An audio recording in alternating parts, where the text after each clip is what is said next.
thank you, Fan, for organizing this. And I've been excited in the past few months by the energy and interest in rigs, and a lot of it's spurred by Tom's coming on board and designing an expensive hammer. That'll be a game changer, I think.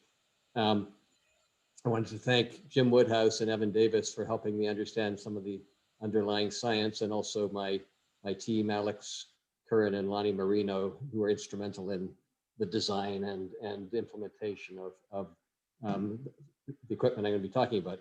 So I started getting interested in violin radiation measurements from Gabi in his lab back in the mid 80s. And it soon became clear that watching a measurement in process was the very definition of boredom. It was like an all afternoon project with checking wires and things going wrong. And finally you'd do one measurement, then a couple of days later, you'd see a graph. And that was fine. Gabi was doing serious science. He wasn't trying to create a workshop tool, but being a maker, I sort of had my eye on, well, how could I use this in my workshop? So in the early, about 2000 or 1998, I met Martin Schlesky. He gave a presentation on his work. And he was doing violin radiation measurements in the workshop using an impact hammer. And that was a relatively new tool on the in the field. I'm not sure exactly when small ones came out, but they had an immediate and obvious use in violin research. So Martin had devised a system where he would tap the side of the bridge, and you can see him doing that. And there's a microphone, I think he had it 50 centimeters away. And he would also rotate the violin to get readings around the instrument, and then rotate the whole rig to try and smooth out some of the room modes. So I got very interested, and I got a hammer of my own. And I was also following what George Bissinger was doing, and he was freely suspending the instrument, more or less, by mounting on an elastic band. So I adopted that in this, one of the earliest prototypes from, this is 2004. And I took it to the Indianapolis International Violin Competition, and some of my colleagues will remember, we had the very good fortune of being able to spend a couple of hours during a jury lunch break with all 12 of their instruments. So there was just handfuls of Strads and Guarneris and things. And I had my rig along, so managed to measure them all. And that sort of gave me a taste of the possibilities of not doing laboratory quality measurements, but how much could one learn by quick measurements of instruments with the sort of equipment that you can actually lug to the instrument. Most instruments don't show up in labs or in workshops, and if they do, it's fairly rare. So you generally have to go to the hotel room or the backstage or the museum, and both Fan and Claudia have both shared a lot of time doing this sort of thing. So my goal was to make as good a possible measurement, as meaningful one and as repeatable one as was feasible for these sort of field conditions. And so it began. I don't know, maybe some years later, there was enough other interest in the rig that I made about, I think, 10 or 15 of them that were sold to makers and some researchers. And I got together with a furniture designer, a friend of mine, and he did a lot of beautiful woodwork. And that was a very satisfying project. As years went by, I found it would be nice if it was lighter. It was nicer if it packed smaller. And also I started measuring horizontal impact as well as vertical as well as horizontal measurements. You can hit the bridge from the side and you'll get one measure. You can hit it on top, directly down, you'll get another. And that seemed to me important. So I think this rig here, you can actually swivel it to address both. And now in the past decade, amazing things have happened, both with the internet. You can find all kinds of parts easily that you couldn't before. And also there's been such an explosion in digital photography and such that there's sort of modular components that do all sorts of things. And so I've started more and more using those because they're relatively inexpensive and they're super stiff and precise and beautifully finished. So they really lend themselves to this sort of thing. You can always, of course, improvise things out of wood, but unless your time is sort of unlimited, it's really worth putting a little bit of money, I think, into some components. So let me review some of the basic stuff. Well, Tom covered this. The PCB hammer is more or less a standard one. It's expensive. The power supply is, to my mind, crazy expensive. And they're also, I really don't much like some of the design decisions they've made. I've talked to engineers there on why, and the bottom line is they don't have enough market that it's worth their while doing anything. So I'm even more grateful that someone else like Tom has come in who is interested in optimizing in some sense for the sort of work we do. As it was, the basic equipment you'd have now, you know, 1,400 for the hammer and power supply. You'd have a microphone anywhere from $30 to several thousand, and various cables, and then and then you need to put together a rig, something to hold the instrument.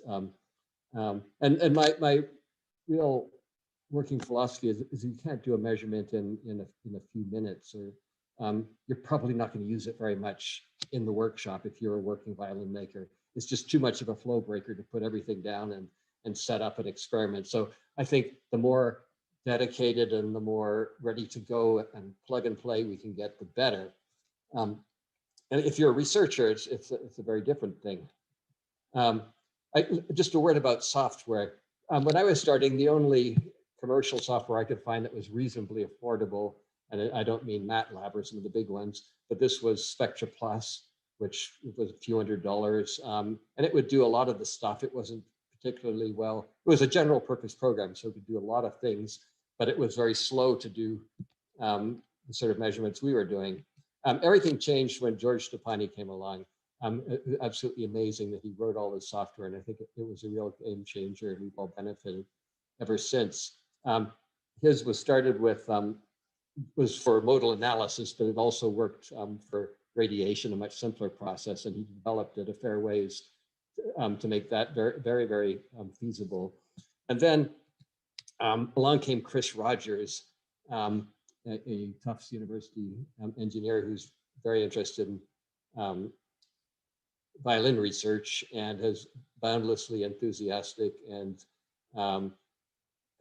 generous with his time, and a big thanks to him too. This is version, I think, 103. It's been 2 years now. I think we're up to 105 already. We're getting ready to have it as version 1. But it's been a fascinating process to try and design software where everything is where you need it, and you can keep all your notes there, and you can make lists of FRFs and pull them up quickly and do all sorts of analysis processes. And it's going to keep on evolving and basically based on what people want and what they can use.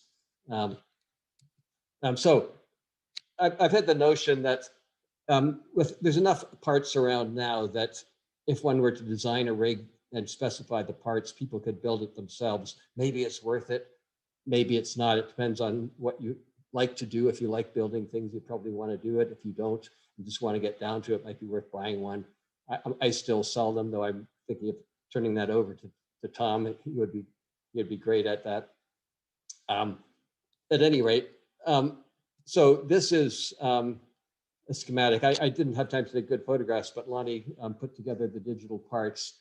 And I put in white parts that are 3D printed. And when all this is done, we'll put them online and the, sort of the shopping list so that people can do it. So it's about $75 for the 3D printed parts. And all of this is commercially available photography parts. The $400 doesn't include the tripod.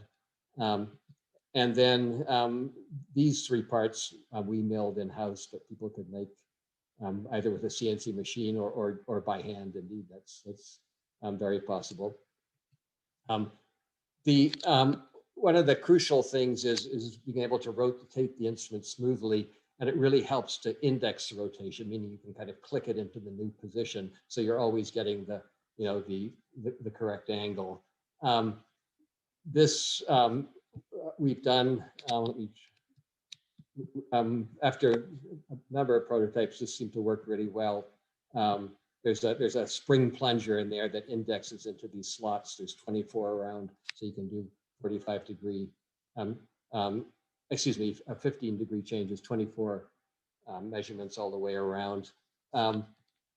Now that's really needs a CNC to make it feasible. So you can also buy these pan heads for cameras, which I was using on rigs for a while.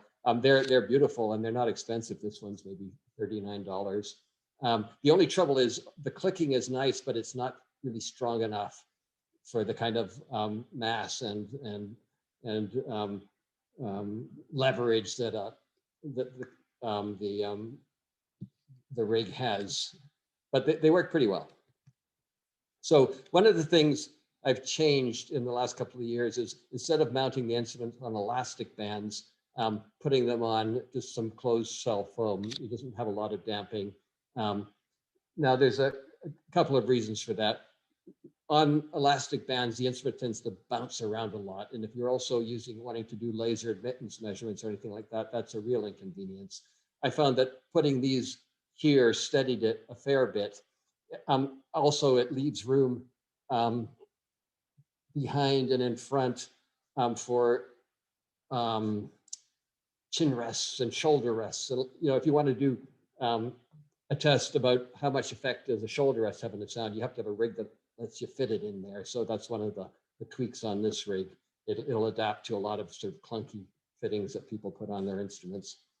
All these parts are milled out of Richlite, which is it's kind of a recycled paper epoxy resin, very sustainable, beautiful material that guitar makers have used for fingerboards for a long time. In fact, it's a very plausible fingerboard surface. It mills really nicely. It's easy to finish, but of course, one can also use wood or better still plywood, something like that. And at the top, this particular holder for the neck is easy. It's very two-dimensional. I put in another rubber band because it is conceivable an elastic band could break in use, in which case it's good to have a sort of a safety bit there, especially if you're the owner of the instrument is breathing over your shoulder and worrying about it. Now, this is the hammer bearing that works for a PCB hammer. We'll adapt it for the new hammer once it's ready. It's basically a needle bearing. There's a couple of set screws with pointed ends in there, and inside the printed plastic part is a brass tube, and they fit together. And I've tried a lot of different bearings, including miniature, high precision ball bearing, you name it. And this actually is very simple, inexpensive to make, and it works super well. It's just a bit fiddly to get just the right amount of force, but once you do, it's very stable. You know, it doesn't tend to vibrate side to side and other things which interfere with the measuring. And so all the printed parts here are made with a multi-jet fusion process with glass bead in them. And they're actually, it's a beautiful material. It comes out ready to go, a lovely sort of slightly fleckled finish. And it's very tough. It's not going to crack if you drop it. It's really wonderful. And this is the mechanism that allows one to rotate. There's a spring in there so that turn it around, it clicks really nicely at 45 degree increments.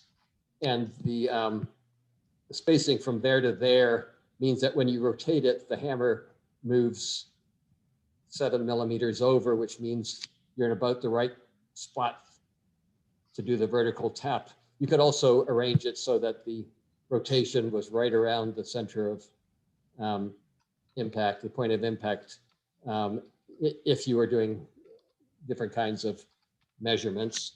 So you can see how it works. And this part was actually, this design, I've tried a lot. This is really sweet. It's a pleasure to stand there and click it for 15 minutes at a time.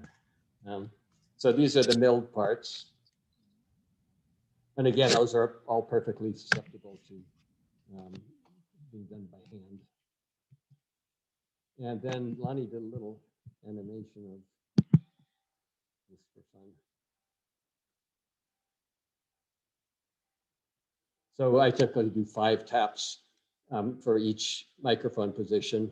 Then the instrument is rotated through 12 positions. We have 5 taps at each, and then you back it around. And then I move it around and do 5 taps on the vertical at the highest point in the bridge. Oops, where do I stop it? There we go.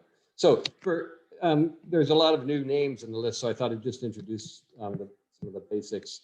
This is a typical violin spectrum. It's the sort of thing you get from a violin measurement. You take the, well, to use Jim's term, the clunk, the instrument clunk, and you do a fast Fourier analysis of it, and you come up with the spectrum. And for terminology, there's A0, this lowest peak, the B1 modes, B1 plus and minus. It's a transition hill, doesn't show much on this instrument. The bridge hill shows very well on this instrument. These are just the horizontal measurements. Sorry, it's amplitude in decibels and log frequency. And I also use bands a lot because it's easy to tell sort of at a glance how much level there is in different frequency regions. And because I think a lot of sort of hearing is sort of band level related. Recording engineers are forever dividing things into 3rd octave bands and things like that, because you can hear those kind of changes. So the big question about any measurement process is it repeatable? And after a couple of decades of doing this, I sort of decided to better roll up my sleeves and really test this, because we've been doing it, other people have been doing it, people have been publishing stuff, but I've never actually seen anyone publish a test on how repeatable it is. So I hope to publish this in some form, probably for the VSA papers.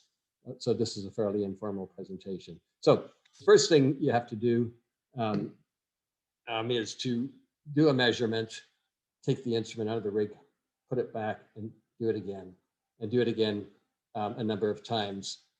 This is, I think, I can't read the top of my screen because of Zoom. I think it's 10 successive measurements. This is 5 taps at each position, 12 of them around, then take the instrument out, put it back, do it again. And so we see that there's some, plus or minus 1 1/4 decibel differences here with 2.5 dB, that's that spread. It's pretty good most places. What is good enough is the question. Jim Woodhouse, Evan Davis, they say plus or minus a decibel is what, it's hard to do a lot better in radiation measurements because there's so many complications with, you're not just tapping the bridge and measuring right there as you are with admittance or modal analysis. You're going through the air and there's reflections and all sorts of things to worry about. So it's not trivial to get the perfect measurement twice. So I think this is pretty good. The question is, how much better could it be, and what causes these?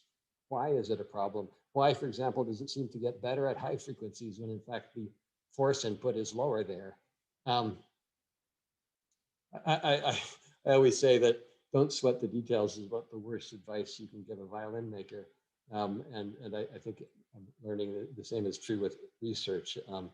It's really interesting to dig in. So I'm going to do that. So band average repeatability, it's about plus or minus 0.6, 0.5, 0.35, 0.15. It drops quite a bit with frequency. How good is that? Claudia Fritz published a paper, I think with some colleagues, about just notable differences. And she had a figure for Dunvold bands, which I put up here. And it seems that players, I think, and listeners could hear at best 1 to 3 dB. Is that right, Claudia? So we're well within those. So the measurements can do better than the human ear in that limited sense. So obstacles to repeatability. One of them is sensor calibration and electronics. I'm not going to get into sensor calibration. That would be a huge thing, except to say that Chris has been working hard on making good calibration wizards, and it's doable. It would probably mean makers coming to things like the Oberlin Workshop, bringing their mics and hammers along, and they'll have a laser there and some other jigs, and everyone can calibrate their sensors. Now, most of these things, like a good microphone and a good hammer, they don't tend to get out very easily. So once done, it's pretty stable.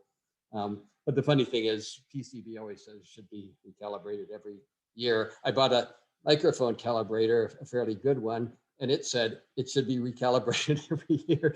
So it's an endless thing trying to get the perfect calibrations.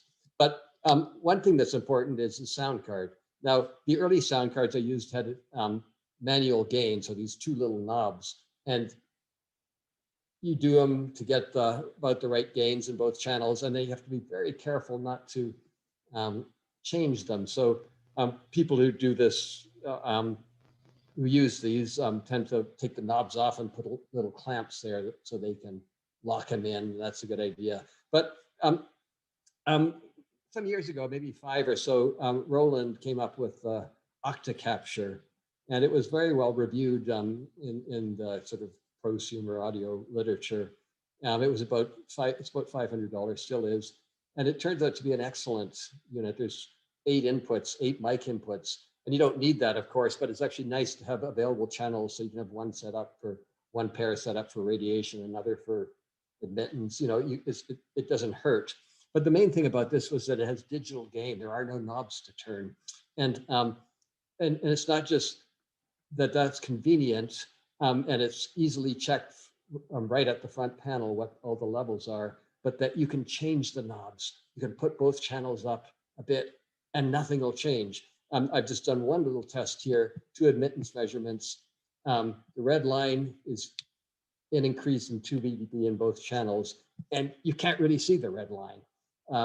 Chris Rogers has tested this unit or other ones, Octa Captures, and it really is very good that way. And that's a wonderful feeling to know that, for example, if you're pulling the microphone further and further away from the instrument, as I was doing in testing microphone distance, you can actually change both channels to increase the gain, and you're not going to screw up your measurements.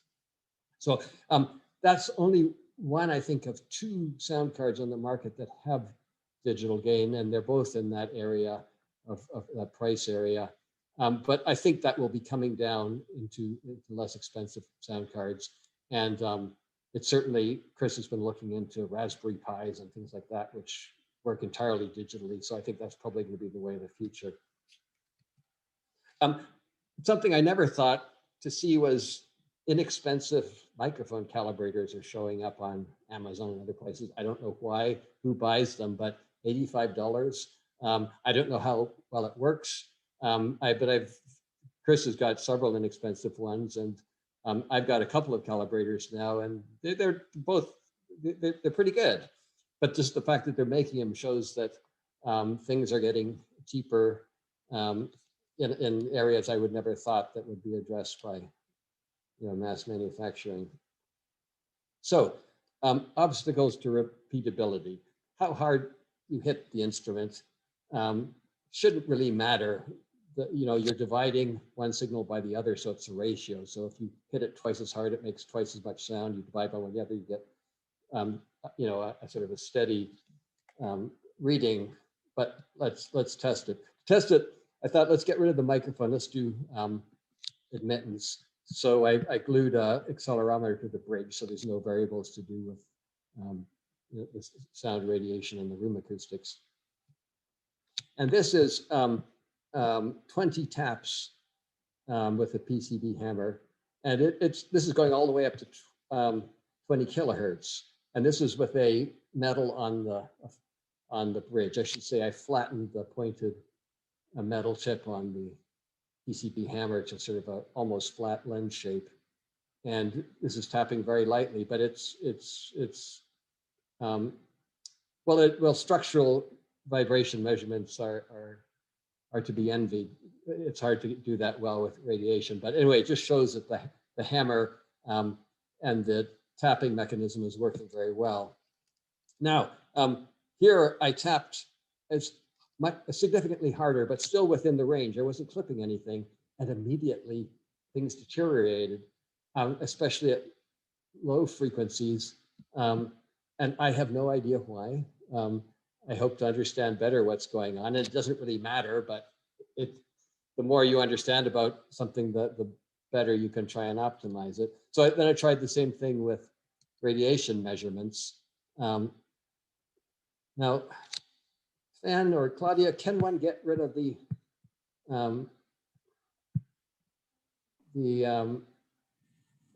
panel at the top of your screen?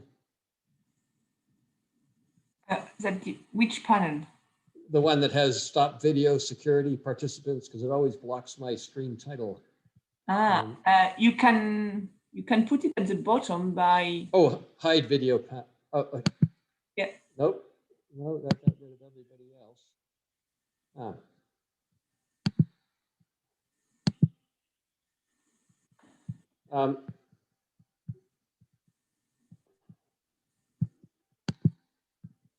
Okay.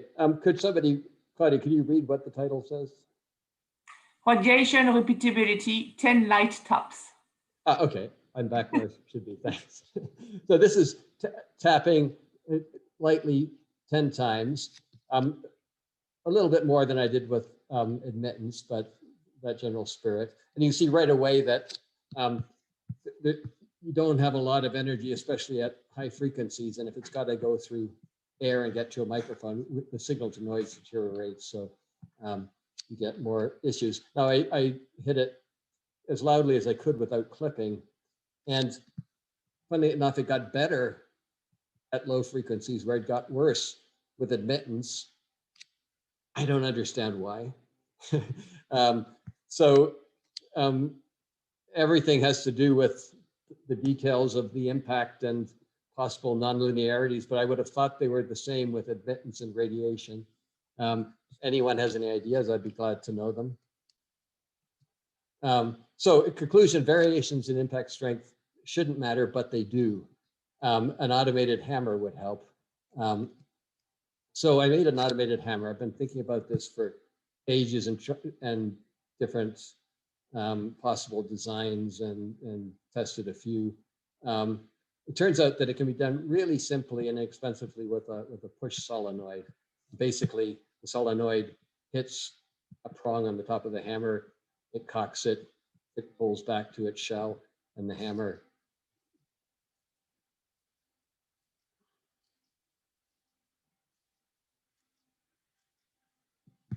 So that was very satisfying to sort of square away. And I did a bunch of tests in the last couple of days, and it's absolute joy not to have to get in the chamber and reach around instruments. And I think it's definitely the way of the future, or my future anyway. Oops. Okay. So this is the same thing. I did 10 sets of measurements for one microphone position, removed it from the rig and replaced between each. And now this is with the automatic hammer, and there is a few, peak heights of 1.2 dB changes, especially at high frequencies. But it's better. The manual hammer had several that were 2.5 dB or even more, and in terms of band averages, it's about a little better, a little bit worse there, a little better here. It's in the ballpark. It's not worse, which I'm very glad of. So the next thing, you have an automatic hammer, you could do it faster. The time window for the measurement is about a quarter of a second. So who doesn't want to do things faster? But it turns out that makes a difference. Here are I think this is again, I can't see the top of my screen. This is the quick impacts. Is that what it says? Impact repeatability, 20 quick taps. 20 quick taps. Okay, thank you. And now this is 20 slow taps, meaning waiting about a second. And there's a definite difference. And in this case, I think I understand why. It's pretty obvious. The instrument needs to settle down between taps. Even though it's sitting on foam, the top end is held by rubber bands. So if you look at it, you can see motion. And if it's moving, then there's a possibility that the hammer is not going to impact the same place every time. It's worth it to be patient. So the next thing, the variations of the position of the rig operator. This is something Jim Woodhouse noticed right away a long time ago in Cambridge when I had some rigs over there, that moving around affected the measurement. And so here's 5 taps, just one microphone position, standing as still as possible.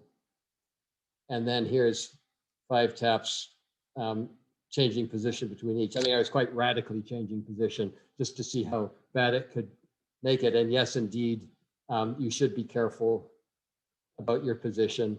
And even I remember at Oberlin doing measurements, and people would be in the measurement room and they're not talking, but just the fact that they're moving around the rig, it does influence things. So the conclusion for that is stand still or operate remotely. And an automatic hammer does allow that possibility. The most obvious repeatability question probably to do with the impact position or the mic position. The mic position is pretty easy to control. I'm not worried about that, but the tiny details of where the mic hits is much harder. And I think it is largely responsible for the repetition errors that we have had so far. But I don't have anything more to say about that now. I hope to have more down the line. Other obstacles, temperature and humidity of the measurement place. I was in touch with George Bissinger about this, and he said that he was working in an anechoic chamber, but just after a few hours, the temperature and humidity could go up significantly in there. And of course, well, that changes the sound transmission in air somewhat, but it also can change the instrument a fair bit. All of which to say, if you're doing repeatability things, do them as close together in time as possible. On the other hand, there's the variability of the instrument itself, which is sometimes, I think, confused with the measurement process. Instruments are changing all the time. So what does it mean to take an individual measurement? It's a kind of, you never measure the same violin twice philosophy. But in order to know that an instrument's changing, you've got to be confident that your rig isn't. So what I'm trying to do is understand it as well as possible, the uncertainty that comes out of the measurement process. So then it would then be possible to measure how violins change over time. The experiment I've long wanted to do is, it might be possible when there's more hammers around, is to string up an instrument that's new with steel strings so it doesn't lose too much tension, and leave it in the same place in a enclosed thing and just measure it every day for a year. And let's see what happens. I don't think anyone knows the answer to that. And it would be interesting. And then try changing humidity. There's so many things to learn about instruments and how to measure them and how they change over time. So let's just look more closely at what happens when the hammer hits the bridge. Here's a little thing I did some time back on the effect of the tip hardness. So the PCB metal tip, I just tapped a massive metal block, so we weren't dealing with anything complicated on the receiving end of these blows. And the PCB metal tip were good all the way up to 20 kilohertz and beyond. I made a custom tip out of the stuff they make cutting boards out of, high molecular density polyethylene, something like that. And that's the middle one. And so how are we rating this? We're seeing how much energy is in each blow across the frequency range. There's a rule of thumb I learned somewhere that we want to keep it, we don't want it to drop more than 20 dB. So I put this sort of red zone down here. The metal tip never hits it. The custom polymer one, which is probably then softer by a fair bit than Claudia's plexiglass tip, hits it around 8 kilohertz, but it still works fine, or 7 kilohertz. And the PCB soft tip is a real disaster, though. if you're trying to do radiation measurements. It's softer than it needs to be. It goes below at about 1.5 kilohertz.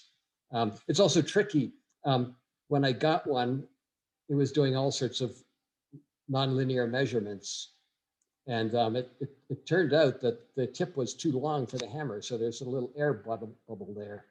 And I talked to the guy who designed the thing, and he acknowledged, yes, that was a problem. Well, why don't they fix it? But apparently you should clip your tip with a fingernail clipper or something like that. So if you are using it, do be careful. In the end, I think I use a flattened metal. I don't do it too hard, and I don't really care whether I put a little dent in my own bridges. If I was measuring more expensive instruments, I'd have a bit of a more safety margin. Well, I could do a lot of things, like just stick on a tiny layer of bridge parchment, something like that, or it's easy to get softer. But on the other hand, why don't we design our bridges to make them easier to measure? For me, that's a reasonable question. I think it was some early researcher who said that the violin isn't designed for the convenience of measurements. Well, I think it should be, and as the violin culture absorbs more and more measurements, which it surely will, then why don't we inlay a little bit of hard stuff at the corner of the bridge in the center of the top? And people do it under the E string. There's absolutely no reason why not. There's all sorts of things you could do to make the measurements more repeatable that way. You have a specifically designed spot where you hit. George Stepani, I think, put tiny little bits of titanium, stuck it to the side of the bridge, and that solved the hardness problem. It's not good enough just to have a hard hammer tip if you're hitting a relatively soft wood. You'll reach the limits of what the wood can do. But realistically, we're not usually concerned with sounds above 8-10 kilohertz because the violin doesn't emit them with any strength. So the ideal impact, I seem to have lost no, that's right. So what is an ideal impact? An ideal impact would be infinitely short pulse, and its spectrum would be completely flat. That's what the physics of it is. What does infinitely short mean? Well, if you're sampling at 48 kilohertz, and if it's less than 1/48,000th of a second, then effectively you don't have to worry about the frequency dependence of it, only how hard you hit. But in reality, here's what the Pcb Hammer did on a typical impact. And what you see is it's staying above the 20 dB floor, but you have these oscillations in the spectrum, and these are caused by more than one bounce. So here's the initial impact, and it seems to hit it again, and then it sneaks back and hits it again. The initial impulse is very short, 1/10 of a millisecond. So what's going on? Thankfully, Chris Rogers did a slow motion video. So I'm going to play this. It's going to hit the hammer, and then I have it edited so that it loops so we can see it a few times. So first thing is just watch the hammer as it hits and watch the bridge. Just keep your eyes there. Then maybe on subsequent ones, sort of follow what's happening up and down the hammer shaft.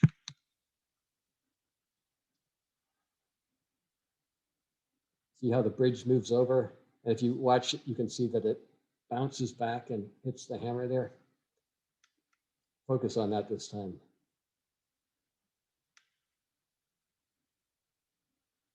And the next thing to see is how the bending waves goes up the shaft, down again, and sort of nudges the hammer slightly up and down. So I think that the three little hills that we see, the three little the three-part nature of these impacts has to do with just those three things, so that by changing the arm design, I think you can tweak that. But the reaction of the bridge, you're not going to change. So let's go. If this is the Pcb hammer, here's what happens if you put a heavier, I've been building hammers out of spruce. This is actually well, there's a number of advantages. You can get rid of wobble from side to side. And it's potentially very light. This one is relatively heavy, 3.3 grams compared with the PCB arm, which is about half of that. And it's got this metal connector, which PCB forces you to use. So it's relatively heavy, but still, you can see that the those three things have come much closer together, and we don't have those little oscillations. What we have is a loss around 2 kilohertz, and it goes back up. And it turns out that this shape seems characteristic. Here's a 5 gram hammer, and we see that now at 2 kilohertz, it goes quite low, then comes back up. And again, these three are together. So why do we want a light hammer? I think somebody asked. The heavier the hammer, the more slowly it's going to rebound. The longer the contact time, the quicker the frequency fall off will be. So if you want to measure high frequencies, you want a very short impulse, very short contact time. So ideally, you would have a very light something. I mean, we're brainstorming the other day in the shop. What if you had tiny ceramic balls you were shooting at high velocity at it? Something like that. They'd hit, they'd bounce off very quickly and be gone. That's sort of one way of thinking about an ideal impact. In the real world, we deal with actual arms. So this is the one 3.3 grams that's on the solenoid-driven hammer, and it's pretty respectable. It certainly does fine, but I haven't really gotten into optimizing the arm, and it can be made considerably lighter. And with Tom's even lighter hammer, I think we can have a pretty impressive force spectrum. Okay, so I conclude that many hammer arm designs are fine. The PCB arm says it's modally tuned, and that sounds oppressive, and I'm not sure what it's tuned for or at. I think it was probably made to be good for holding in your hand and tapping things with. But it's not very good to my mind for rigs because it can rotate inadvertently, and the way the hammer is screwed on, it can come loose and turn. There's a lot of things that go wrong with hammers every so often that you can get rid of with a different arm design. And I'm no longer worried about particulars of materials or longer, shorter. It could be made to work in a lot of ways. So the thing is to find the most stable, rugged, usable one and stick with it. So let's talk about measurement space, because that's always the biggest threat to radiation measurements. And Gabi was, when he started, he had an anechoic chamber. George Bissinger has an anechoic chamber. It's sort of the golden place to do measurements, but you can't, unfortunately, lug one along to an artist's hotel room. But let's just think a little about anechoic chambers and what they are. So an anechoic chamber has two distinct jobs usually. One is to keep sound out, so sounds from the environment from getting into the measurement. So what they rely on is usually very heavy outer walls, often poured concrete or multiple layers for these places where they're trying to measure the sound of a single raindrop falling. You know, it's enormously expensive. And the other thing that they're supposed to do is absorb all reflection inside, which means having sound absorbing panels. Now, there's a number of ways that can work, but the usual sort of porous foam depends on particle velocity, air particle velocity. So the air's got to be moving for it to do its work. Now, right at the wall, it's going to be zero, and it's going to read, the particle velocity is going to reach its maximum for any given frequency at, well, the first maximum will be at a quarter of a wavelength. So if you think for 200 hertz is maybe the lower limit for violin sound output, that's almost a half a meter. So suddenly we've got thick walls plus half a meter distance to get to our absorbing material or absorbent material that's half a meter thick. We can see those panels are expensive, especially if you're getting the professional foam. And all of this makes building an anechoic chamber apparently hopeless. Also, the internal dimensions have to be suitable for it to have a, an even response across the frequency range. A small room will have right in your measurement frequencies, big humps in the response. That's true for listening rooms. Ideally, we want a large room that's pretty dead. So a traditional chamber would have heavy walls, a bunch of thick absorbent material, and a fairly large internal volume. None of which are available in the workshop. However, well, let me just, before I get to the however, this is a measurement we made years back in Jim Woodhouse's office at Cambridge and in their anechoic chamber. And this was encouraging for me because the blue was made in his office and the red was made in the chamber. And granted, there's some reflected sounds that are amplifying things. We have the same basic shape, which said that, it's recognizable as that instrument. And of course, Jim Woodhouse's office is presumably optimized for analyzing measurements, not for doing them. So in any given space, we can probably do better than that. So I've evolved over the years, bits in all sorts of hanging up curtains and sticking things to the wall and generally treating the room. And finally, over a few years ago, expanded it into a full-fledged, I won't call it a chamber, it's more of a space. Now, it works on an idea that came to me. It's probably not a new idea, but it's what I came up with. What if you're not worried about keeping external sound out, then don't put walls on your chamber. Don't put a rigid barrier around it. So what we have here is about a 6 by 6 by something, or 4 by 6 internal space. And then these porous walls that absorb a lot of the sound. And then it bounces around your room and gets diffused and gets absorbed somewhat. And then it has to get back into the chamber. So the inside the chamber has the very high modal density of the room. This room happens to be about, 24 by 30 feet with an 18-foot ceiling. So it's big and it's fairly live, but it means I don't have to worry about big humps in the low frequencies. So it's only a matter of how well it's absorbing. And when I made it, it seemed very good. You go inside and it seems quiet and dead and like a terrible place to play violins, and it seemed to give good measurements. So I thought it was time to actually test it. And I'm not a professional acoustician, but I understand that they burst balloons. A balloon will get a quick bang. You can also use starter pistols and things. And so I burst the balloon, or a few balloons, and inside the chamber, and this is the impulse that it generated, the waveform. Now, balloon doesn't make a single impulse the way, let's say, a wire break might.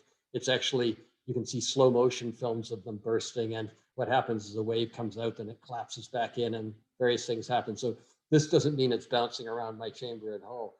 The entire length of it is, we call that, this is 20 milliseconds. And it's good and dead by the end of that. And consider that the impulse response for violin with string damps is about 200 milliseconds, so we're about a tenth of that. So that seems promising. But again, I don't know how they really rate these. I burst the balloon in the chamber and put a matched pair of mics, one inside and one out. And here you can see the outside one, the room reverberation.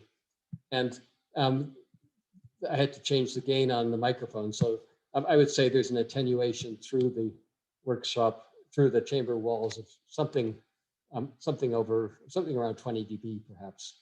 But then remember, when you're working, it's going to go out and lose 20 dB and lose another 20 dB on the way in.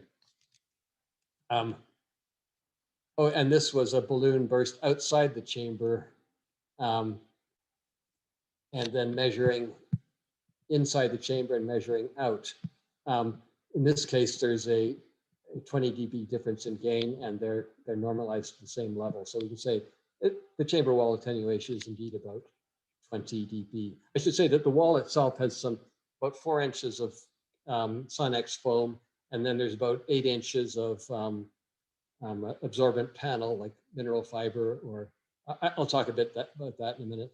And then some cheap acoustic foam on the outside. But from all I've learned, I don't think the Sonex panel, the expensive part, is really that important.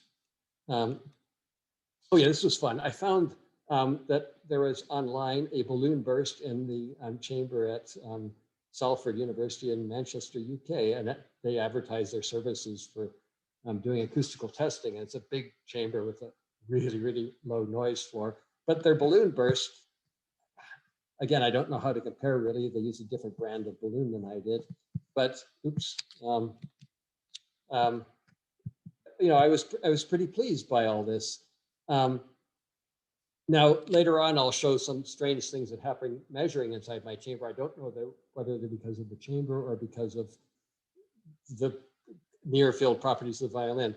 But let's say that this kind of what Evan calls a flow resistant shell inside a room is a good model for an anechoic chamber. Then how small could it be? Well, without going into it, I thought I threw together a design which Lonnie rendered for one that was sort of modular. You could take apart. We could, for example, use it at Oberlin. It's the internal volume is 4 feet by 4 feet by 2 feet, and the operator would never get into it. You'd open the door and your rig would slide out. And you'd need an automatic hammer and an automatic way of rotation. But that's just down the line a little. So I would actually love to test this maybe as a new Oberlin project, and especially if someone wants to have one for their shop. You could put it on casters and sort of wheel it out of the way. Now, Roxul is a brand of mineral wool panels, and they're, I think, the cheapest of all the sort of thing. They're about $35 each for a 2 foot by 4 foot by 4 foot. So you could actually, including the cost of wood and everything else, do a chamber like this for something like $900 with a bit of labor, which is pretty darn good compared with, you know, the sheer impossibility of a real anechoic chamber. But how well does it work, and what are the limitations? I'll report further on down the line. Okay, so a big question: how many microphone positions and where should they be? There's really not a lot of measurements out there other than George Bissinger's, like spherical measurements. George Bissinger used 266 microphone positions around a sphere, microphone distance of 1.2 meters. And he did these measurements for a lot of instruments, including the 3D Strad project, the best known ones, but also he did 6 violins made by David Rubio for Jim Woodhouse. And Jim was kind enough to dust off these and help me translate them and look at them. And he also made this wonderful movie of the radiation as it changes with frequency. Now, what are we seeing here? This is radiation. The further it is from the center, you know, the more energy there is. And this is the front of the violin. This is the back of the violin. And this is the frequency. So this is down at 250, a little below A0.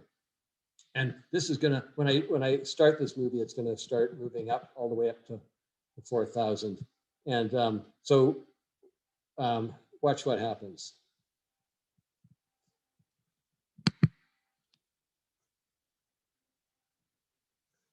So 500 hertz. We're coming up to a kilohertz.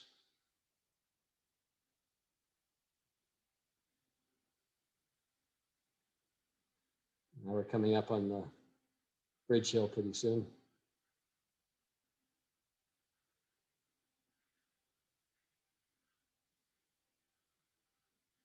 See how it's mainly coming out of the front now?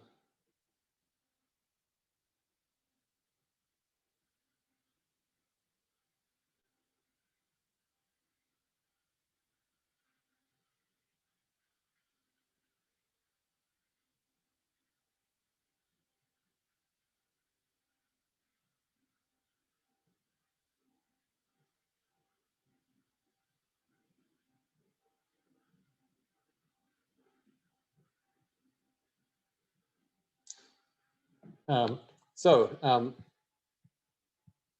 lot could be said about that, but the alarming question for someone trying to measure violins is, where on earth would you put a microphone to capture all of that? Or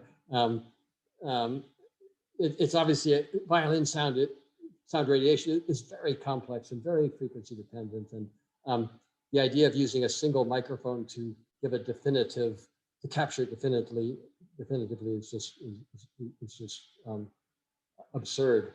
Now, the question becomes, what's the smallest number you need to get a reasonable estimate of that? But that's one question. So, oops. So this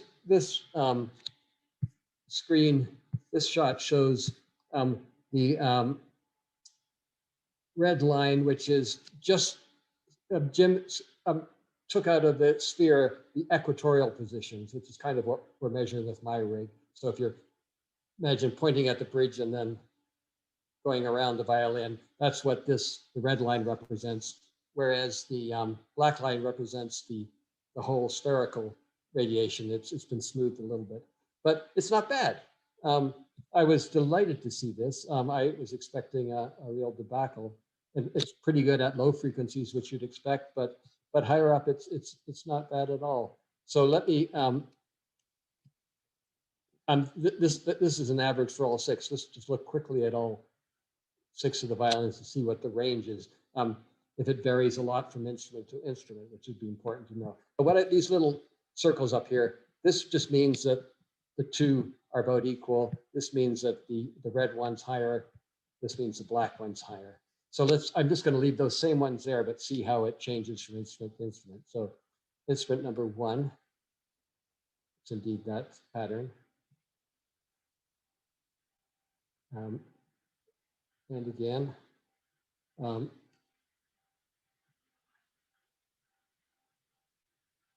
now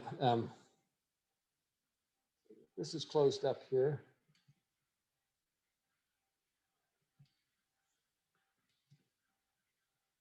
This is the largest gap of all of the instruments. That's only maybe 1.5 decibels.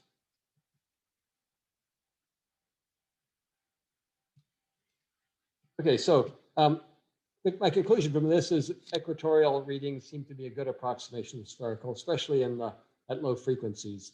And in terms of band averages, the equatorial seems to overestimate the transition hill by something under 1.8 decibels. And it underestimates the high frequencies by about 0.7. I'd want to test this with more instruments in different conditions, but it gives a good and reassuring sense. There's a couple of buts that should be said. This was 24 microphones around. If you use 12, how much are you losing? That's an easy one to test. I don't have that test here, but it changes a little bit in the high frequencies, but it seems like 30 degrees as a angular increment is just fine. You can always do more around if you're worried about a particular instrument. Another, I was supposed to say something.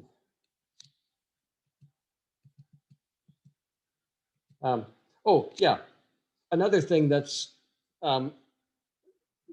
another but about this is what Jim did was took each microphone position, which is each point here, and did a RMS average of all of them to get the curves that I showed above.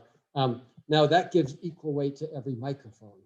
In fact, the sort of the area density of microphones up here is much greater because George Bissinger used an array evenly spaced along an arc which rotated around the instrument or vice versa. So you've got more density of reading here, which means to get an actual reading, one would have to diminish the importance of each of these by an amount equal to the area of these quadrangles, something like that. And also, I think it explains this dimple here. I don't think that's real. I think that's because there's one microphone at the end only. But I hoping that Chris Rogers can help me putting in some compensation for this so that we can make these, just double check on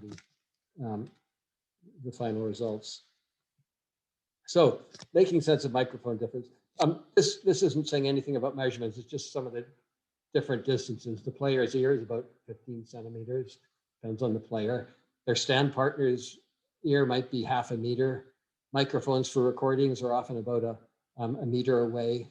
The wavelength of A0 is about 1.25 meters. So all of those are in the near field, at least for the lowest frequencies. Measurement positions that were used, Dunvald in his famous experiment had his 1 meter away, I think, in an anechoic chamber. George Bissinger, 1.2 meters. Martin Schlesky in his workshop went down to 50. Whenever you're in a sort of a liver environment in an anechoic chamber, you want to get as close as possible in order to reduce the amount of room noise compared with direct sound from the instrument. Now, there's trade-offs in doing that we're going to talk about. I started at 50, went down to 37, and eventually took it down to 20 because I couldn't see any difference in the shape, or not much. And it really helped with being able to do measurements in poor conditions.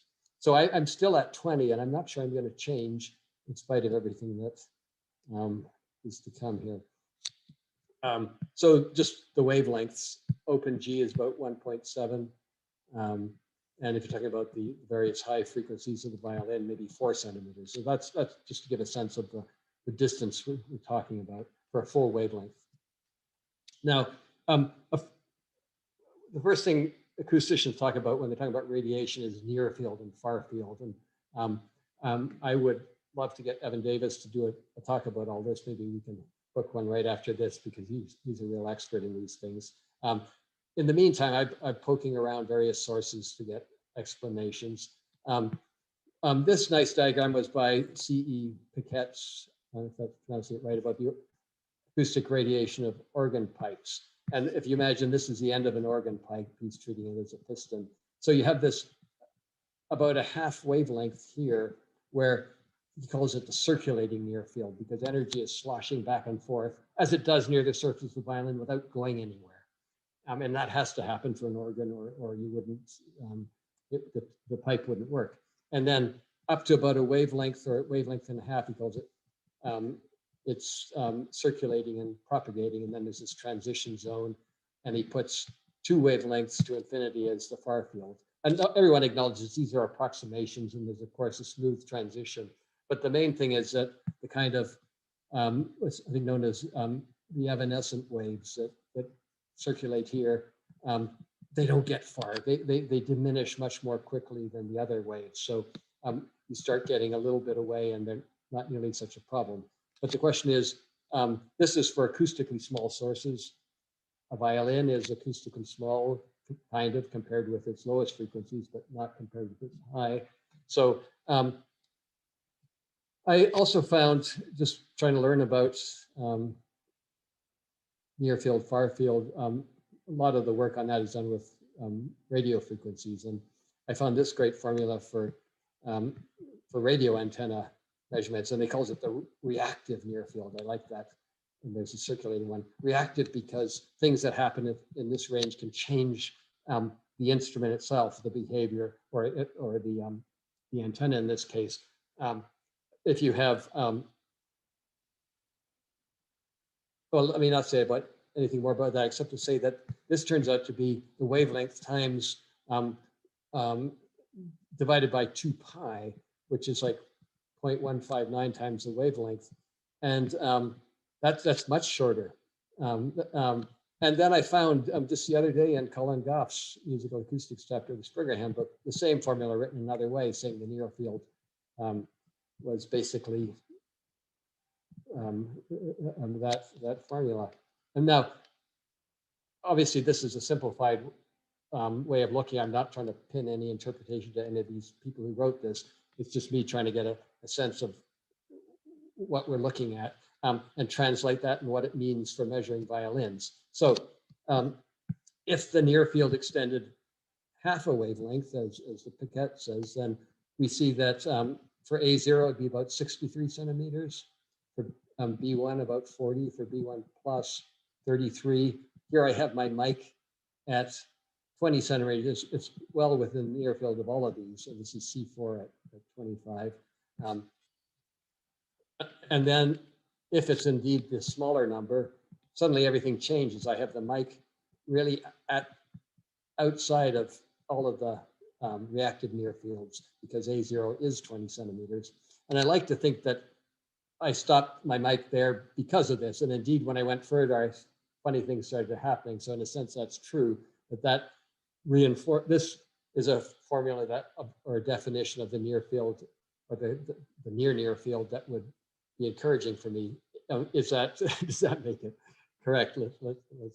We have to measure to find out.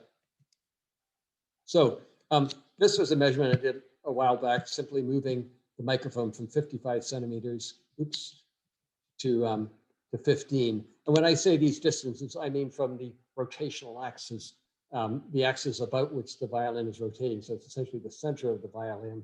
And that would be about 15 millimeters below the surface of the top. So 15 centimeters in this case is about 10 centimeters from the top of the violin, and not very far from the ribs when you turn it in that orientation. So at any rate, though, this was not discouraging.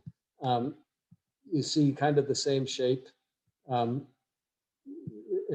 you get closer, the amplitude goes up, so it sort of spreads out nicely. There's some things where it doesn't correspond very well here, and some interesting things here, but it's not a disaster.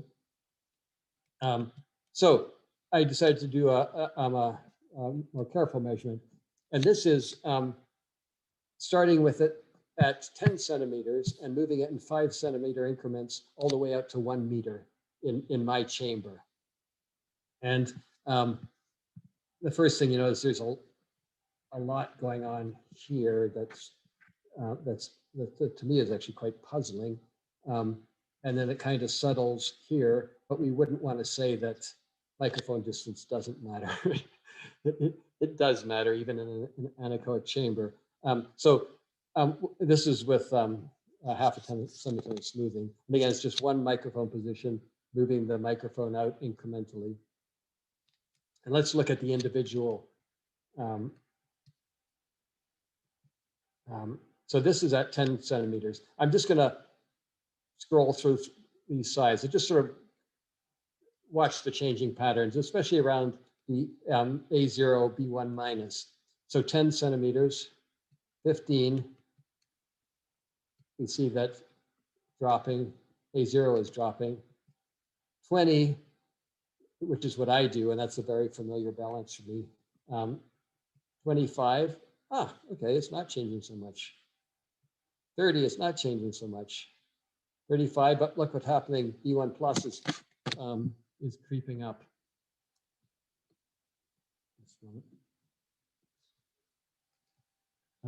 So go back.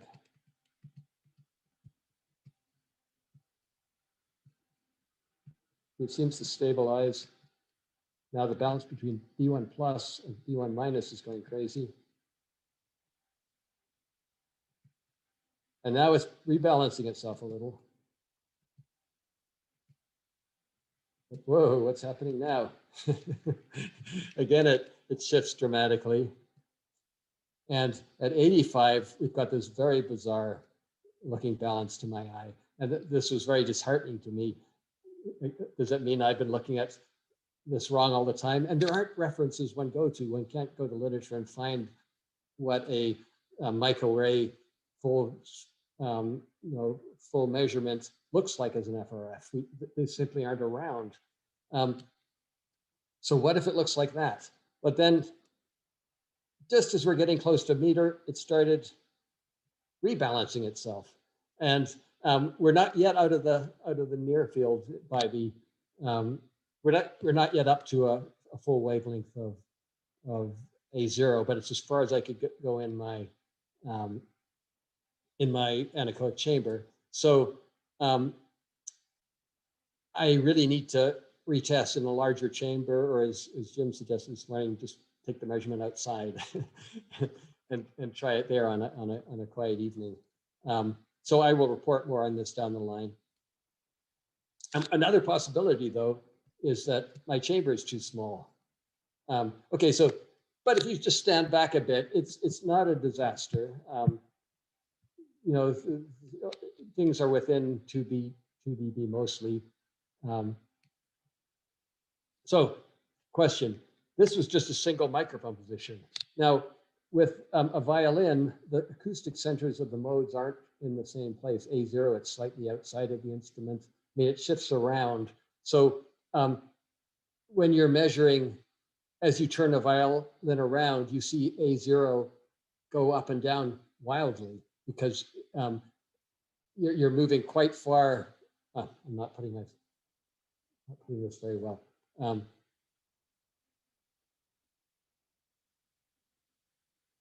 Well, let me just ask the question I'm asking here. Would a full rotation cycle smooth out the discrepancies we saw here? So I did that, and this is just for 5 positions, 20, 40, 60, 80, and 100. And so the answer is a partial yes. We see a much more agreement now up here. I mean, we're talking about plus or minus half a decibel. Remember that, you know, just the repeatability isn't that much better than that. But still, there's definitely things going on around here. But another thing came to my mind. Because of the size of my chamber, the violin is quite close to the walls. And I realized, well, of course, if a violin is in the reactive near field, then the walls are influencing its behavior. So imagine the violin sitting in infinite space, and there's this acoustic panel. It's like a black hole, and it gradually floats along. It's not doing anything. But then if it gets close enough that it's absorbing some of the energy that should be recirculating back into the violin, then we're changing the behavior. We're changing, in a sense, the radiation behavior of the violin. So it would make sense to do the same measurement with the violin in the middle of the chamber. I couldn't get as far away. I can only get maybe half a meter. But if that clears up some of the anomalies, that'll be very interesting. Or it may be simply the case that we have to make allowances at low frequencies for, you know, absolute spectral balance when working in the near field. So questions I didn't get to were, how do you compare measurements inside and outside of the chamber, except for that brief old one I did at Jim Woodhouse's. I haven't explored that further. And how does radiation compare to admittance and internal mic measurements? But I think I've been talking for a long time.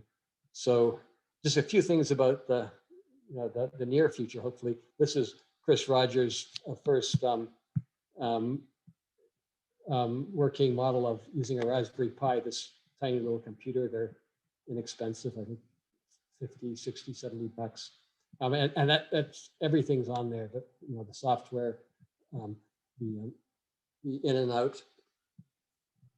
And so it could be possible to stack a number of these and then use multiple microphones, which would be a big time saver.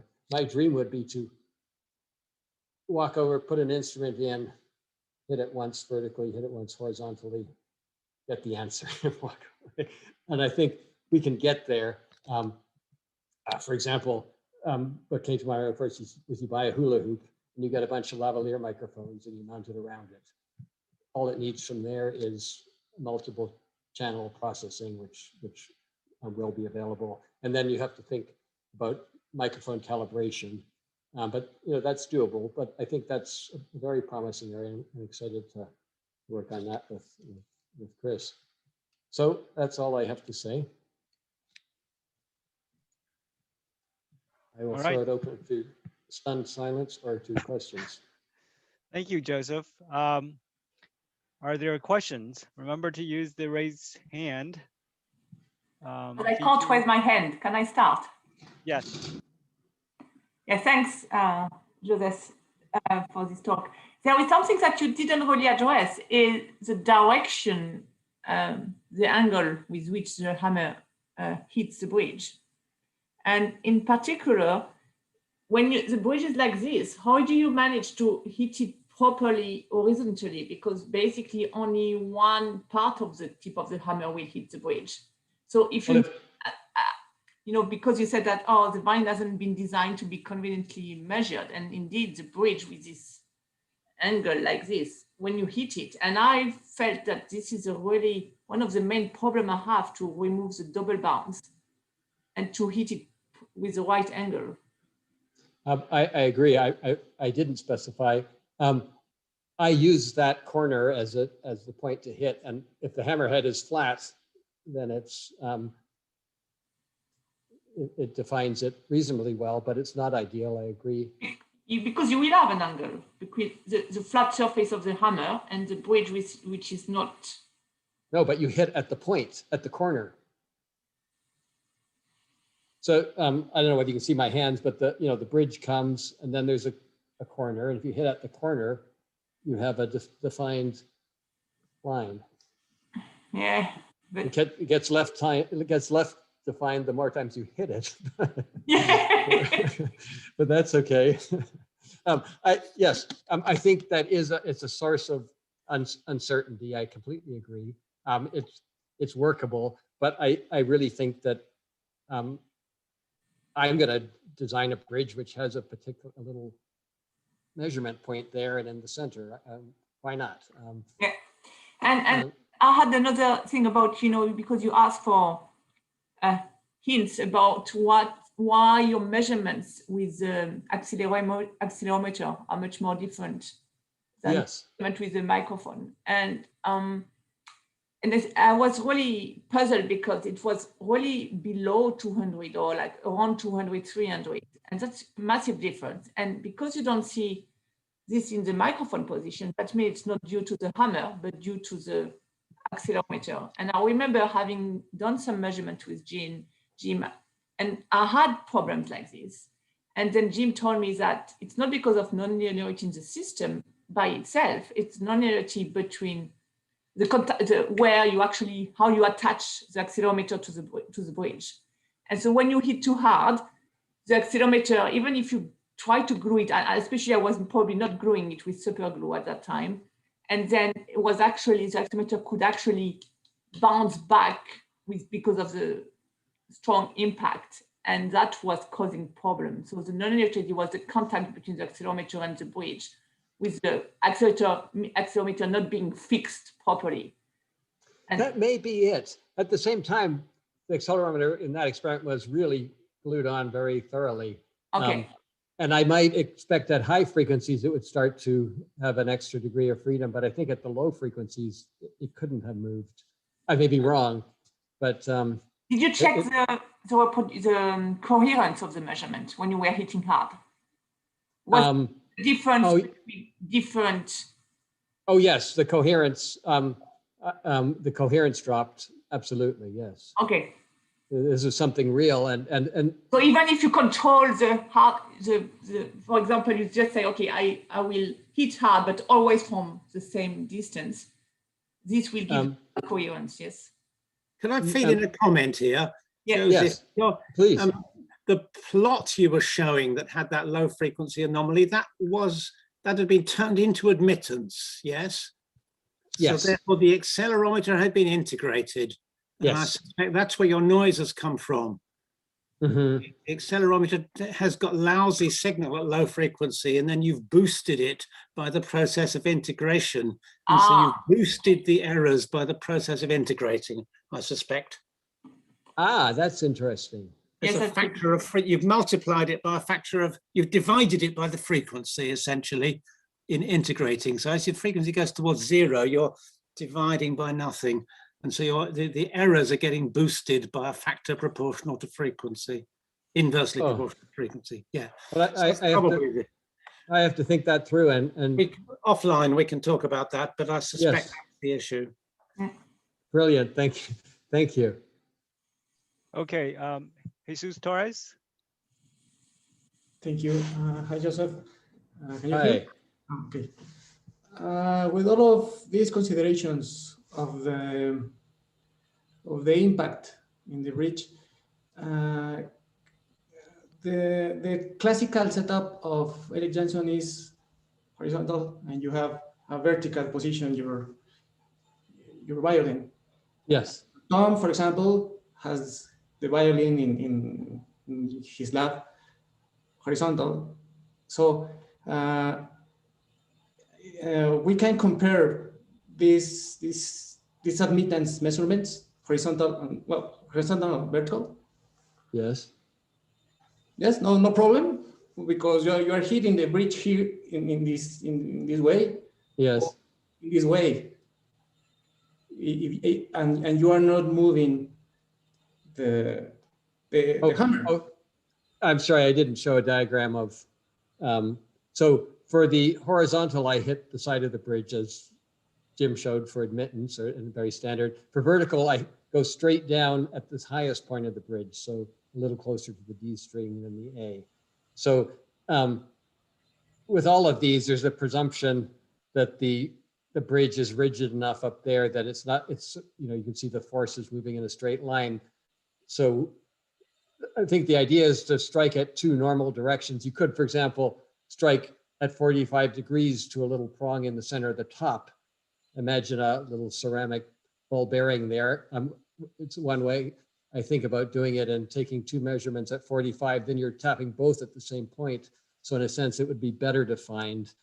But I haven't done a lot of vertical admittance. I haven't done a lot of admittance in general. I did, if there was more time, I would have talked about the difference between admittance and radiation that I see in terms of where the peaks are. For example, the bridge hill shows up at lower frequencies in radiation than admittance.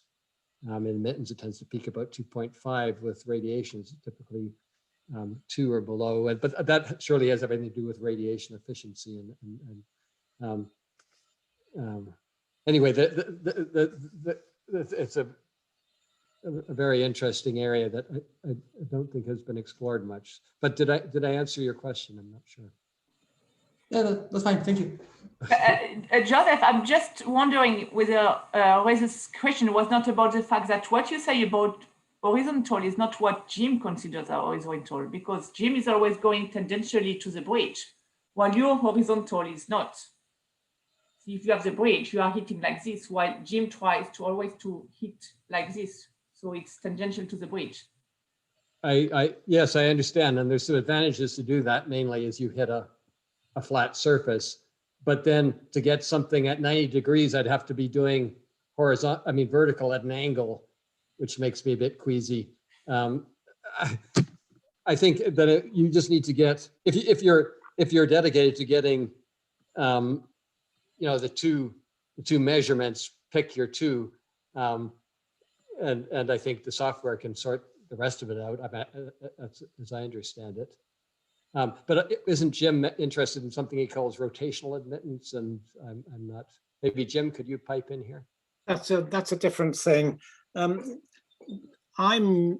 If you're measuring admittance in order to couple it to a bowed string model, then you want to be in the direction of bowing. If you're measuring it to characterize instruments, as you are, to compare one thing with another, anything you do is fine as long as it's always the same. So it doesn't much matter. The only thing you said that was not quite right is that you can choose any two directions and the software will sort it out. That's only true if you, okay, it's okay for microphone measurements, you're right. For admittance, you have to measure the cross term as well. Because you need to rotate your accelerometer in two directions or your laser, and you need to remember to do the cross one as well as the two driving point ones. You need a little matrix, and then the software can sort it out. And with radiation, of course, you can't do that. No, for radiation, it's perfectly true. Any two directions at right angles will do. And you can combine them in software. And is that the case that you just add the complex in phase and out of phase to get something to do with something like that? Yeah, it's straightforward, really. Yes, you just resolve the direction you want as a sum of the two directions you've got. So you could do that. For two directions at right angles at the same point. The only minor difficulty with yours, from that point of view, it would better to be on the corner of the bridge and then perpendicularly on the same corner rather than in the No. middle, but Well, it depends what you want to know. No, I would put a little thing right at top center of the bridge, like a little And do both ways, yeah, bead, and then I could hit it from any angle. from all angles. No, we once did that. In fact, when I first visited George Bissinger, I carved a bridge for his wife's cello with a little block left sticking up in the middle out of the original wood, so we could do the full matrix of things. Some years later, it came up on Toby, for those of you who know about that, the online discussion group, people saying, has anyone seen a bridge like this before? And Wendy Bissinger had sold the cello with that bridge on it and caused major puzzlement. All right, John Soloninka is next. Hi, Joe. Great discussion as always. A little off topic here. When I as a player, I often hear violins that as you're playing and going up the scale, suddenly the radiation goes from left to right or far away towards you. And as I was watching I don't know if you have time to play it again, but as you were looking at that sequence of the radiation of the instrument, there was a real flip one time around 600 hertz. And some of the discussion people have been saying that was like B1 minus to B1 plus or something. Do you know what that is? And do you know roughly what frequency that is? Would people be interested in seeing that again? I could try and find it. Fan, is there, do you think it'll take? Yeah, I mean, yeah, why did you go find it? Yeah, let's see. Can I answer that one while you're looking? Yes. First of all, the video I think is on my website, so you can watch it again anytime you like on that euphonics.org. What I think that flip is, I put this in the chat, but it goes back to a paper of John Schelling's from the 1960s. Remember, these are all being driven at the bridge with the same hammer blow for the different microphones. The frames of the video are auto-scaled, I think. I'd have to remember exactly how I did this. But the flip, which will come up in a bit, is the polarity reverses. The polarity of the monopole component driven at the bridge flips at one stage. So there's a frequency where it's going from plus to minus, so it goes through zero in between. And so you suddenly get a little narrow frequency band where there's only the dipole left because the monopole component has gone to zero. I just saw that. Okay. So it's not so much a flip as something disappearing while it changes sign and coming back in. Basically, A naught has the volume change in an antiphase with the bridge, whereas by the time you get up to the B's, they're in phase. Somewhere in between those two, there's a polarity shift. I can't go frame by frame here. Yeah, looks like about 500 hertz. Looks like about 500 hertz. Yeah. That's very interesting. I gotta go try that. I gotta go try and see if I can physically hear the change in radiation. Anyway, thank you for that. Good to see you. All right. Next is Hans Johansson. Oh, hi. Can you hear me? Yes. Yes. Hans. Hi, Joe. Thanks a lot for that. Actually, your talk was so good that it actually annulled all my questions. Answered most of them. So that is a true compliment. Yeah, I do have a couple of little questions. I noticed that on your PCB Hammer, there's a flat. Yes. Did you file it off? Yes, I talked to the people at PCB first. Was I going to ruin anything? Only my warranty, but Yeah. But no, yeah, it's just titanium you're going through at that point. You don't hit the sensor. Right. So I thought about doing that, but I never had the guts. Anyway. Another thing is the accelerometer on the picture, which is glued to the bridge. Yes. Can you explain that? How do you mean in plane? Well, I mean, it seems to be glued onto the flat surface of the bridge, not on the end. Yes, but I glued the side of the accelerometer.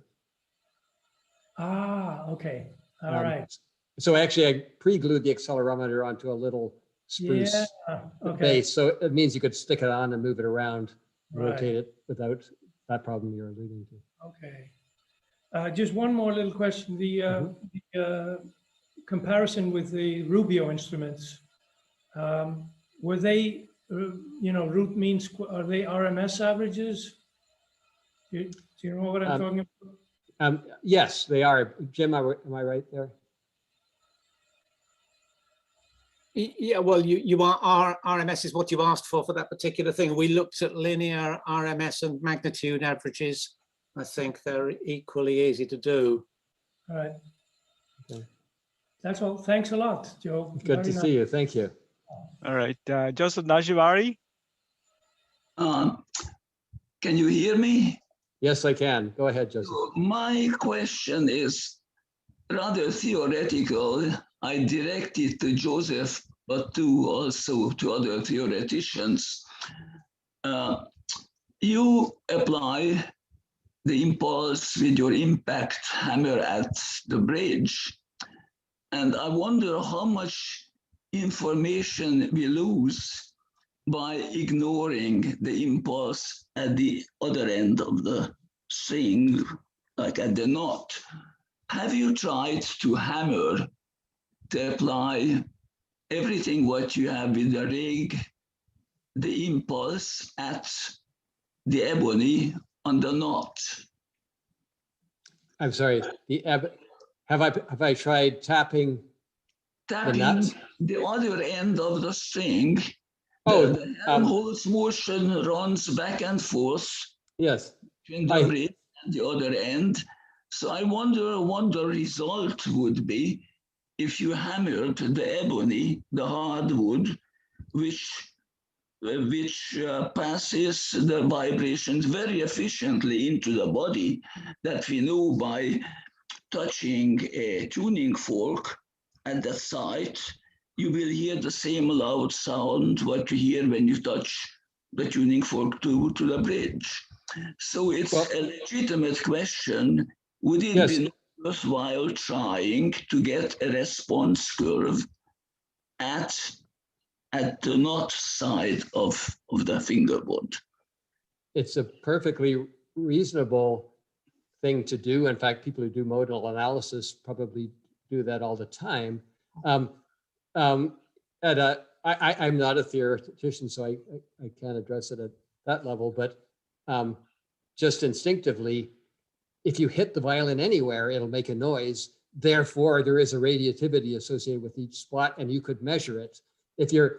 I think you're interested because you had some ideas about the sound.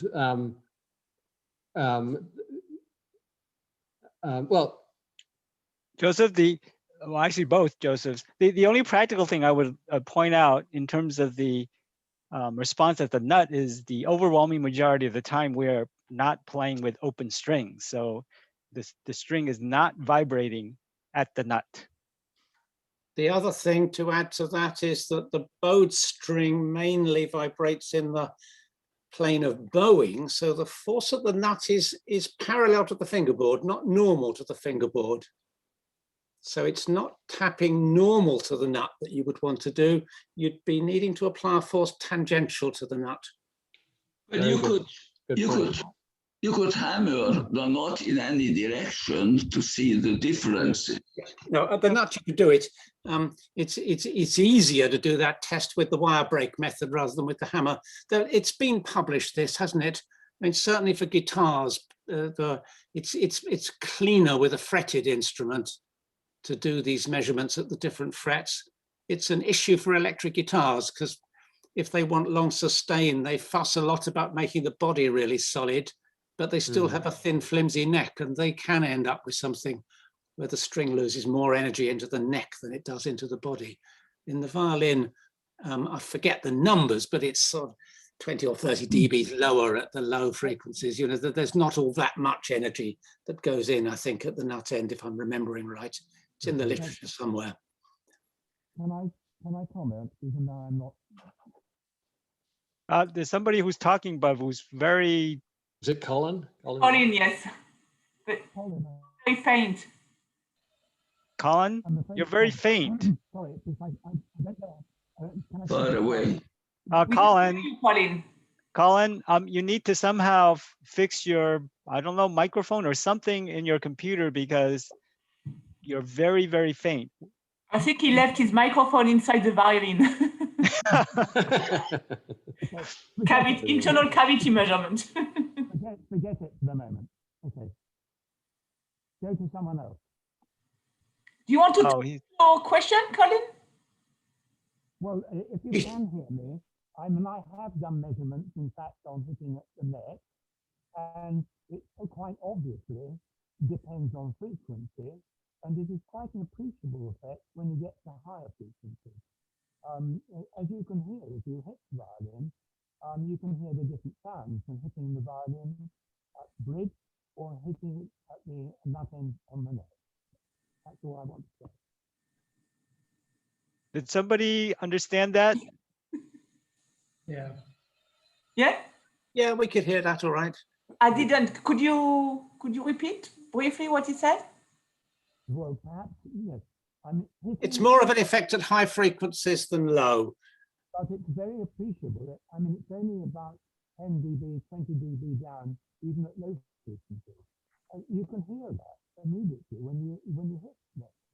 I mean, I think in all these things you have to ask you why you're doing it, and whether you're doing it from being a research paper or something that's going to be helpful for the maker.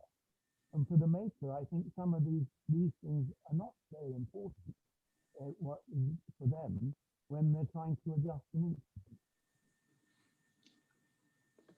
Let me say, Jim, it was a fantastic talk, and also Joseph. And I have enjoyed everything I've heard. And I'm very impressed with everyone who's done. And my best wishes to everyone. Thank you. Great to see you, Colin. Thank you, Colin. So Jim, can you give us a synopsis of what Colin said? Because I couldn't make it out. Mainly he's saying he's done the measurements, but without seeing the plots, we don't. I mean, it's the easy to measure the effect, 10 to 20 dBs different at low frequencies, less of a difference at high frequencies. Whether it's important, it's all these other issues. The thing you said is really important, actually, fingered notes. String vibration parallel to the fingerboard under your finger, that's really not a good way of coupling stuff into the body. So, well, I kind of done the experiment reciprocally. I was taking recordings of the bowed string musical excerpts and sending them to a driver so that you could put it on the wall, and the wall is a speaker, or you could put it on a box of cornflakes as a speaker. You could also put it on different parts of the violin and hear the relative sensitivity of the parts of the instruments. The answer was the bridge is here to stay. That's the place to drive it. But yes, you can make it make very violin-like sounds by touching it elsewhere. But Jim, if I may just add one other thing. When you play a violin on a bowed note, you set up a Helmholtz motion on the bow. And there's a similar force, even though it's absorbed more slowly in a sense, but it's still absorbed well enough to recreate that Helmholtz action.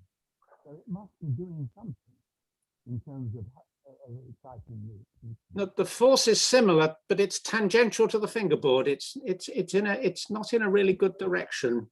But any motion of the violin in any direction couples with every other direction, because it's a very complicated system, structural system, as we all know. So let's not worry about details, but there is an effect of the Helmholtz pulse hitting the finger, and that energy, or the force, is dissipated on that instrument and makes the instrument to vibrate. That's it. But whether it's important or not for the sound of the instrument and how important it is quite another matter. Yeah. Okay. Any other questions?